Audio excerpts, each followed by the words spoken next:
Siti SPD, calon guru penggerak Angkatan 9 dari UPTD SD Negeri 1 Negara Batin, Kabupaten Lampung Timur. Saya akan memaparkan tentang modul 1.2A8 koneksi antar materi. Koneksi antar materi ini saya sajikan dengan model refleksi 4P. Yang pertama peristiwa, kedua perasaan, yang ketiga pembelajaran, dan yang keempat penerapan ke depan. Yang pertama adalah peristiwa. Momen yang paling penting dan mencerahkan bagi saya dalam proses pembelajaran modul 1.1 adalah saya menyadari bahwa pembelajaran yang saya lakukan selama ini tidak sejalan dengan pemikiran-pemikiran Ki Hajar Dewantara. Setelah belajar modul 1.1, saya menyadari bahwa saya sebagai pendidik bertugas menuntun murid untuk mencapai kodratnya masing-masing dan menuntun untuk memperbaiki budi pekerti murid. Momen yang paling penting bagi saya dalam proses pembelajaran modul 1.2 adalah saya menyadari bahwa banyak nilai-nilai guru penggerak yang tidak saya miliki, dan saya harus lebih banyak belajar lagi menerapkan nilai-nilai guru penggerak untuk dapat mempersiapkan diri untuk membuat pembelajaran yang lebih berpihak pada murid. Selanjutnya, momen yang paling menantang bagi saya adalah ketika saya harus melakukan aksi nyata dari modul 1.1 dan 1.2 yang harus sesuai dengan filosofi pemikiran Ki Hajar Dewantara dan sejalan dengan nilai-nilai guru penggerak. Kaitan antara modul 1.1 dan modul 1.2 yang saya pahami adalah pada pemikiran Ki Hajar Dewantara mengajarkan tentang pendidikan yang menuntun murid untuk mengembangkan kodratnya, sehingga guru sebagai pemimpin pembelajaran harus mengembangkan pembelajaran dan kegiatan-kegiatan yang berpihak pada murid. Selanjutnya adalah perasaan. Saat momen itu terjadi, saya merasa bagaikan tertampar. Apa yang saya anggap benar ternyata salah. Pemikiran saya selama ini salah besar mengenai pembelajaran dan pendidikan.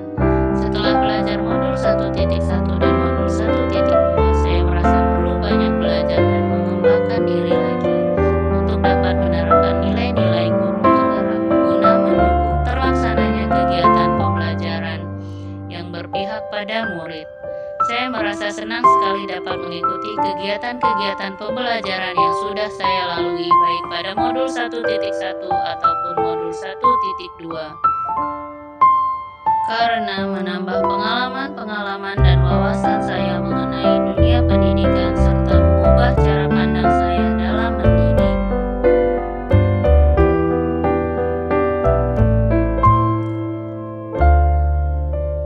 Selanjutnya adalah pembelajaran. Sebelum momen itu terjadi, saya berpikir bahwa murid hanya bertugas belajar dan menerima transfer ilmu yang saya berikan. Dan tugas saya sebagai guru hanya memberikan atau menyampaikan materi pembelajaran sampai tuntas dan mencapai KKM yang sudah ditentukan. Saya juga berpikir bahwa kelas yang tertib, hening, murid yang diam, duduk rapi adalah cerminan pembelajaran yang baik. Saya juga tidak pernah melakukan refleksi terhadap kegiatan pembelajaran yang telah saya lakukan.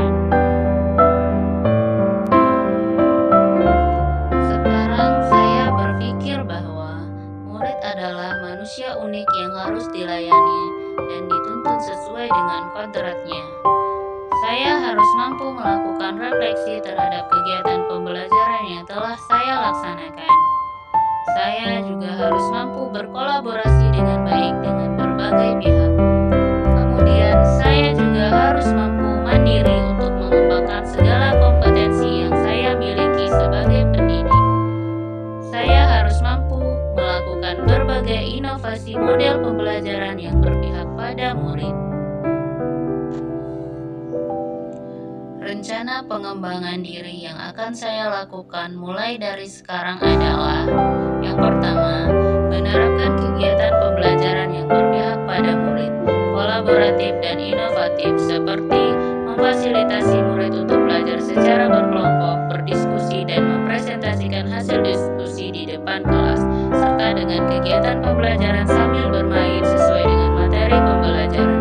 Yang kedua, melakukan refleksi di akhir kegiatan pembelajaran. Yang ketiga, mengikuti kegiatan-kegiatan diklat atau workshop untuk mengembangkan kompetensi diri dan belajar dari berbagai sumber tentang media dan model pembelajaran yang berpihak pada murid. Demikian pemaparan yang dapat saya sampaikan. Terima kasih. Salam guru penggerak, tergerak, bergerak, dan menggerakkan.